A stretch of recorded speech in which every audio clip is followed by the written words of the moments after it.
اللہ کا شکر ہے ہم غوث کے مانگنے والے ہیں, ہم خواجہ سے مانگنے والے ہیں. ارے ہم تو اللہ کے ولیوں سے مانگتے ہیں, مگر اللہ کی لعنت تجھ پر ہے, تو خیروں سے مانگنے والا ہے.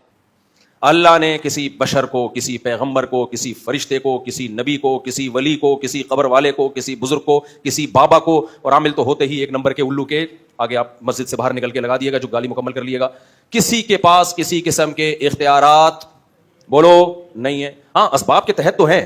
میں کہتا ہوں بھائی پانی لاؤ, یہ جائیں گے اٹھ کے پانی لے کر آئیں گے, یہ تو لاجک ہے نا, یہ تو اللہ نے اسباب دنیا میں پیدا کیے ہیں, اسباب سے ہٹ کے بات ہو رہی ہے.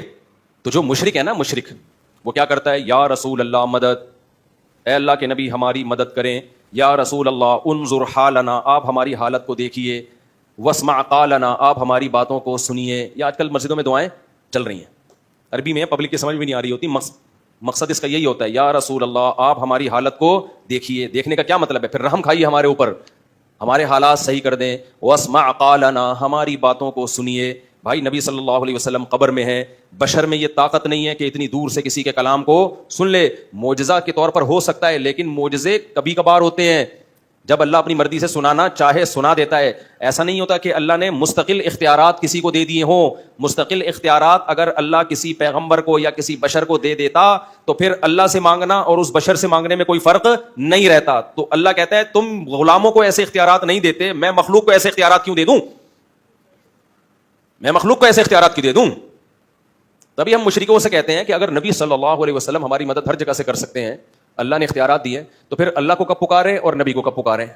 جب سارے کام نبی بھی کر سکتے ہیں, تو اگر کوئی ساری زندگی اللہ کو پکارے ہی نہیں, نبی ہی کو. دیکھو یہاں کوئی وزیر ہو جو پانی پہنچانے کا ذمہ دار ہو, گورنمنٹ نے اس کو یا کہ الیکٹرک والوں کو اختیار دے دیا ہے کہ جب مناسب سمجھو تو بجلی وہ لوڈ شیڈنگ کر لینا, اور جب سمجھو تو بجلی دے دینا. تو ہم کس کے پاس جاتے ہیں, کہ الیکٹرک والوں کے پاس. ہمیں پتا ہے بھائی ادھر جائیں, انہوں نے ان کو اختیارات دیے ہوئے, ادھر ہی جاتے ہیں نا. یہاں سے کام نہیں ہوگا پھر کہاں جائیں گے, پھر اوپر کی جانب جائیں گے ہم. تو مشرک کا یہ عقیدہ ہے کہ ہم نبی سے پہلے مطالبہ کرتے ہیں, اگر یہاں سے کام نہیں ہوا تو پھر کس کے پاس جائیں گے, اللہ کے پاس. تو یہ کوئی لاجک کی بات ہے؟ یعنی نبی نہیں کریں گے بھائی, نبی نہیں کریں گے پھر اللہ کر دے گا. تو یہ دنیا کی وزارتوں میں تو یہ بات سمجھ میں آتی ہے کہ الیکٹرک والے آپ کی بات سن نہیں رہے, وہ سو رہے ہیں, یا ان کو آج کام ہے, یا ان کو پتا ہے ہمیں گورنمنٹ نے جتنی بجلی دی ہے اس میں اتنی ہی ہم پبلک کو دے سکتے ہیں, اس سے زیادہ دے نہیں سکتے, تو پھر ہم اوپر کی جانب جاتے ہیں. لیکن پیغمبر کو میرے بھائی اگر اللہ نے اختیارات دے رکھے ہیں تو پھر اس لیے دی ہے نا کہ پیغمبر کام کریں, پھر ہمیں اللہ کے پاس جانے کی ضرورت کیا ہے؟ یہ وہ سوالات ہیں جن کا مشرک کے پاس کوئی جواب بولو نہیں. عیسیٰ کو بغیر باپ کے پیدا کرنا, اس کی کوئی سائنٹیفکلی لاجک نہیں بنتی. یہ کون کر سکتا ہے؟ اللہ, جس نے کلمہ کن کی طاقت سے اس کائنات کو عدم سے وجود بخشا. ورنہ کائنات جب نہیں تھی تو اس کا ہو جانا, اس کی کوئی سائنٹیفک لاجک نہیں بنتی. 100 دفعہ ڈاروین پیدا ہو کے مر جائے, تھیوریاں پیش کر کے پاگل ہو جائے گا, لیکن یہ وہ ایکسپلین کر ہی نہیں سکتا کہ پہلی دفعہ انرجی یا مادہ کیسے پیدا ہوا.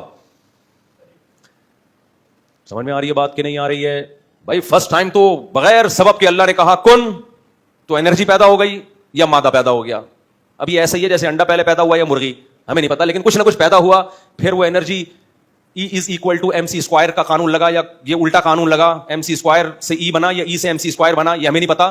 لیکن پہلی دفعہ تو میرے بھائی کچھ پیدا ہوا ہے, اور اس کے پیدا ہونے کا کوئی ذریعہ موجود نہیں تھا, کیونکہ اگر ذریعہ ہوتا تو سوال ہے کہ وہ ذریعہ کہاں سے آیا.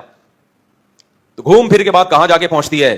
اللہ تک. آپ کہہ سکتے ہو اللہ کیسے پیدا ہوا؟ بھائی بات آئنسٹائن نے جو E=mc² ہے نا, وہ اس مادے کے بارے میں فارمولا پیش کیا ہے, اور جو نیوٹن نے جو جتنی بھی فزکس کے لاس پیش کیے نا کہ یہاں حرکت نہیں ہو سکتی جب تک کوئی حرکت دینے والا نہ ہو, چینجنگ نہیں ہو سکتی چینجر نہ ہو, وہ اس مادے کے بارے میں کہا ہے. اللہ کے بارے میں سائنس نے اب تک فزکس کا کوئی قانون پیش کیا ہی نہیں ہے, کر بھی نہیں سکتے.